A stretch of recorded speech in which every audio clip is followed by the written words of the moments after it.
ప్రేక్షకులకు నమస్కారం అండి. మనం ఈరోజు ఈ వీడియోలో సంతానలేమి అంటే ఎంతోమంది సంతానం లేక ఇబ్బంది పడుతున్నారండి.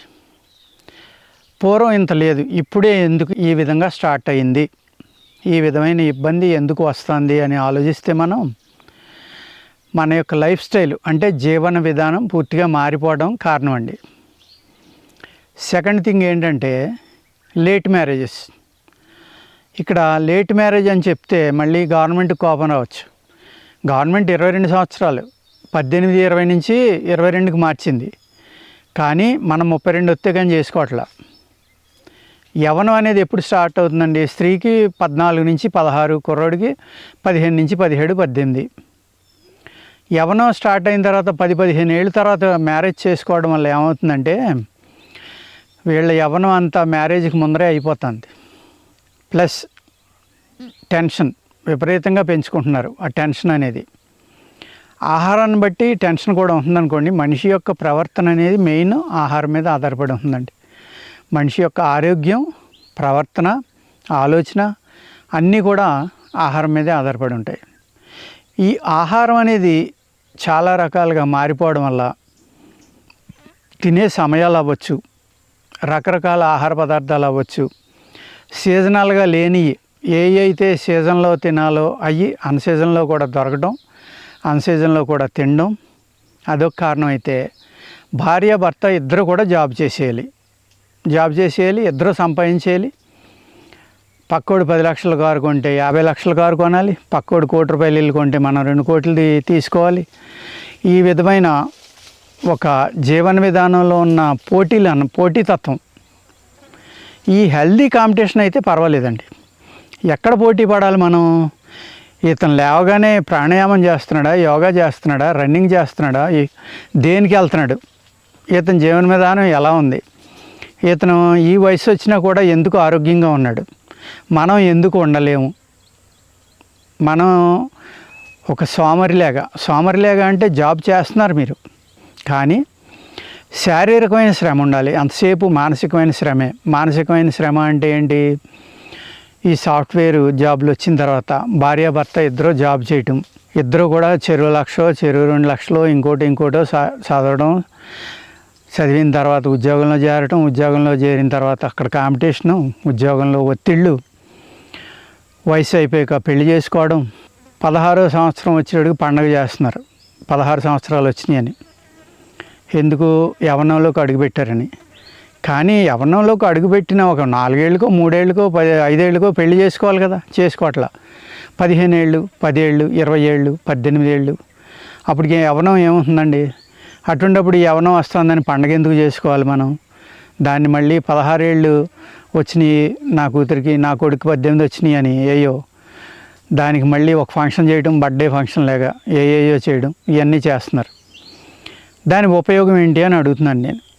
ఇవాళ ఎంతోమంది మా దగ్గరికి వస్తూ ఉంటారు, 30, 35, 36, 38, 38 ఏళ్ళు వచ్చిన వాళ్ళు కూడా పెళ్లి చేసుకుని ఎన్నాళ్ళు అయిందంటే 5 ఏళ్ళు అయింది, 4 ఏళ్ళు అయిందని చెప్తున్నారు. 35 ఏళ్ళు, 40 ఏళ్ళు వచ్చేటోడికి స్త్రీలకి మెనోపాజ్ అనేది స్టార్ట్ అయిపోతుందండి. పూర్వం 50, 55, 60 వచ్చేటప్పటికి కూడా మెన్స్ట్రువల్ సైకిల్ అనేది ఉండేది, నెలవారీ అనేది. ఇప్పుడు 35కే ఖాళీ అయిపోతున్నారు, 35కే గ్యాప్ వచ్చేస్తుంది. మరి ఇన్నాళ్ళు ఎందుకున్నారంటే అదే భయం వేస్తుందండి. మెనోపాజ్ అంటున్నారు డాక్టర్లు, లక్షణాలు మారిపోయినాయి అంటున్నారు. ఇప్పటి నుంచి మెనోపాజ్లోకి వచ్చేస్తే ఇంక మాకు పిల్లలు ఎప్పుడు పుడతారండి, మాకు పుట్టరా అని భయపడుతున్నాం. అంటే మానసికంగా చాలా అంటే చాలా ఇబ్బందుల్లో ఉంటారు. ఎందుకంటే పిల్లల కోసమే కదా ఇంత సంపాదించి ఇంత కష్టపడింది. కానీ ఆ పిల్లల సమయానికి పుట్టారనుకోండి, పూర్వకాలం ఎలా ఉండేదండి? 16 ఏళ్ళ అమ్మాయికి 18 ఏళ్ళు అబ్బాయికి వచ్చినప్పుడు మ్యారేజ్ చేసేవారు. ఆ సమయంలో పుట్టిన పిల్లలు కూడా చాలా బలంగా ఉంటారు. ఎందుకంటే స్త్రీ అనే క్షేత్రం బలంగా ఉంటుంది, అప్పుడు శక్తివంతంగా ఉంటుంది. అన్ని ప్రక్రియలు కరెక్ట్గా జరుగుతూ ఉంటాయి. గర్భసంచి కానీ, లేకపోతే ఫాలోపియన్ ట్యూబ్స్ కానీ, ఓవరీస్, ఇవన్నీ కూడా పర్ఫెక్ట్గా ఉంటాయి అన్నమాట. అదేవిధంగా యవ్వనంలో ఉన్న పురుషుడు 18-20 మధ్యన ఏమవుతుంది? అతని యొక్క శుక్రంలో శక్తి ఉంటుంది, స్పెరంలో శక్తి ఉంటుంది అన్నమాట. ఆ ఇత్తనం బాగుంది, ఇక్కడ క్షేత్రం బాగుంది, రెండు బాగున్నప్పుడు ఏమవుతుంది? మంచి బలమైన ఆరోగ్యకరమైన పిల్లలు పుడతారు. మీరు 30, 35, 32 వచ్చాక సెటిల్ అవ్వాలని ఏంటి సెటిల్ అయ్యేది జీవితంలో? దానికి ఒక అర్థం ఉందా? దానికి ఒక లిమిట్ ఉందా? సెటిల్మెంట్ అంటే ఏంటి? 2 బెడ్రూమ్ సెటిల్మెంటే, 20 కోట్లు పెట్టి వెళ్ళా కొన్నా సెటిల్మెంటే. మనకి ఇల్లు అంటూ గూడంటూ ఒకటి ఏర్పడింది కదా, ఆ గూడు కోసం మనం జీవితంలో 30 ఏళ్ళు 35 వచ్చేదాకా చేసుకోకపోతే ఏమవుతుంది? మ్యారేజ్ మీ జాబ్ టెన్షన్ అవనివ్వండి, ఆహారంలో ఉన్న టాక్సిన్స్ అవనివ్వండి, పొల్యూషన్, ఎయిర్ పొల్యూషన్ పెరిగిపోవడం, సౌండ్ పొల్యూషన్ పెరిగిపోవడం, సరైన వ్యాయామం లేకపోవడం, ఇన్ని కారణాలు మనల్ని ఇబ్బంది పెట్టడం వల్ల సంతానాలేమి అనేది చాలా విపరీతంగా పెరిగిపోయిందండి. లక్షలు ఖర్చు పెడుతున్నారు, అనేక రకాల ట్రీట్మెంట్లు చేయిస్తున్నారు. ఎన్ని రకాల ట్రీట్మెంట్లు చేయించినా సక్సెస్ అవ్వట్లేదండి. 30 లక్షలు అయిందండి, 50 లక్షలు అయిందండి, మాకు వర్కౌట్ అవ్వలేదని వస్తున్నారు కొంతమంది. అసలు మెన్స్ట్రువల్ సైకిల్ పోస్ట్పోన్ అయిపోతుంది 6 నెలలకి 5 నెలలకి, అటువంటి వాళ్ళు కూడా వస్తున్నారు.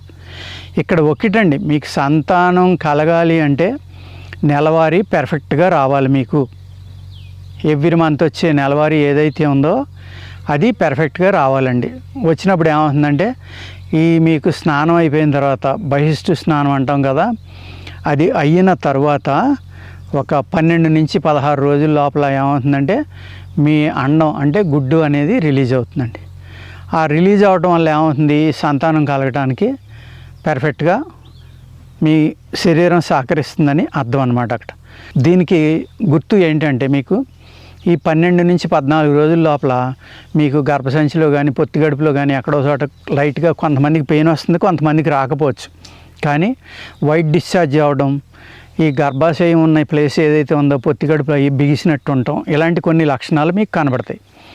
దాన్ని కరెక్ట్గా మీరు అబ్జర్వ్ చేసుకుంటే అవి కరెక్ట్గా నడిచినన్ని రోజులు మీకు ఇబ్బంది లేకుండా ఈ సంతానం కలగటం అనేది జరుగుతుందండి. అవన్నీ ప్రతిదీ కూడా అబ్జర్వ్ చేసుకోవాలి మీరు. అలాగే ఈ సిస్టులు, ఓవరీ సిస్టులు అనేది చాలా అంటే చాలా ఎక్కువైపోయింది అనమాట. ఓవరీ సిస్టులు ఎక్కువైపోయినాయి. మెన్స్ట్రువల్ సైకిల్ అనేది టైంకి రాకపోవడం, అయినా ఓవర్ బ్లీడింగు, లేకపోతే విపరీతమైన నొప్పులు, పెయిన్స్. ఆ 3 రోజులు చాలామంది అమ్మాయిలు ఏంటి, పెద్ద వయసు వాళ్ళు ఏంటి ఏడుస్తూ కూర్చుంటున్నారు, భయంకరంగా ఏడుస్తున్నారు. అంటే అంత ఎక్కువగా నొప్పి ఉందన్నమాట. భయంకరమైన పెయిన్ ఉండటం వల్లే వాళ్ళు దొల్లి ఏడుస్తూ ఉంటారు, చాలా దారుణంగా, చాలా ఇబ్బంది పడతారు. 3 days 4 days ముందర నుంచే వాళ్ళు సైకలాజికల్గా బాగా ఇబ్బంది పడతారు. వచ్చేస్తుంది, టైం అయిపోయింది, నాకు విపరీతమైన పెయిన్ వచ్చేస్తుంది, 3 రోజులు పెయిన్ భరించాలి, ఎలాగా అని చాలా ఇబ్బంది పడతారనమాట. హాస్టల్స్ ఎక్కువైపోయినాయి, అందరూ చదివేయాలి, అందరూ హాస్టల్లో ఉండాలి, అందరికీ ఇంజనీరింగ్ సీటో డాక్టరో ఏదో ఒకటి అయిపోవాలి.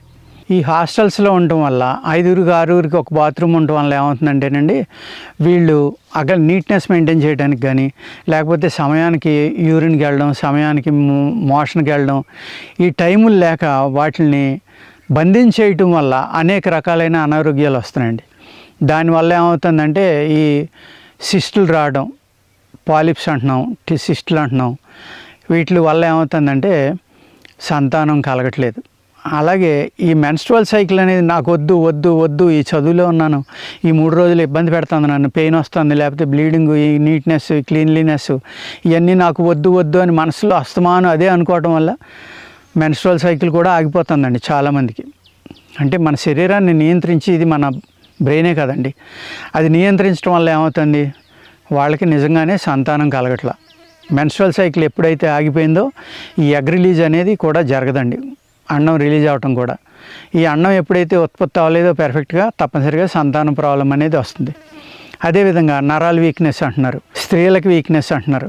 ఒకవేళ వచ్చినా కూడా అబార్షన్ అయిపోతుందేమో అని భయం, దానికి ఏం వాడాలి మళ్ళీ, ఇలాగా అనేక రకాలైన ఇబ్బందులతోటి ఇవాళ ఈ సంతానలేమి అనేది కలుగుతుందండి.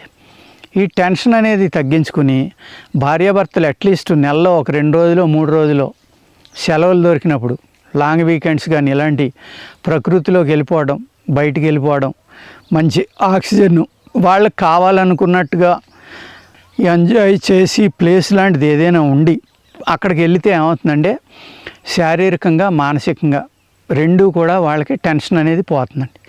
అది పోవడం వల్ల ఏమవుతుంది, మానసికంగా ఎప్పుడైతే వాళ్ళు శక్తివంతులు అయ్యారో ఆటోమేటిక్గా శరీరంలో కూడా శక్తి అనేది, రిజువనేషన్ అనేది స్టార్ట్ అవుతుంది.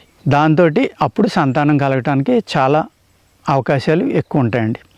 అంచేత ఏంటంటే మీ లైఫ్ స్టైల్ మార్చుకోవడం, జంక్ ఫుడ్స్ ఇలాంటివి తినకపోవడం, సాధ్యమైనంత వరకు ఇంట్లో తినడం, సాధ్యమైనంత వరకు టైం మెయింటైన్ చేయటం, ఆహారం కూడా. అదేవిధంగా మంచి ఆహారాలు తీసుకోవాలి, ఏ విధమైనవి తీసుకోవాలి, రిఫైన్డ్ ఆయిల్స్ కాకుండా మంచి ఆయిల్స్ అంటే డైరెక్ట్ గానుగ దగ్గర నుంచి తెచ్చుకోవడం, మంచి బ్రౌన్ రైస్ లాంటివి తినటం, లేకపోతే ఆర్గానిక్ రైస్ తినటం, సాల్ట్ కూడా మంచిది వాడడం, పాలు ఆవు పాలు వాడుకోవడం, కొంచెం బలమైన ప్రోటీన్, హై ప్రోటీన్ ఉన్నాయి కానీ శక్తిని పెంచే ఆహారాలు తీసుకోవడం, ఇలాంటివి చేస్తే ఏమవుతుందంటే తప్పనిసరిగా మీకు మళ్ళీ యవ్వనం వెనక్కి వచ్చి సంతానం కలగడం అనేది జరుగుతుందండి.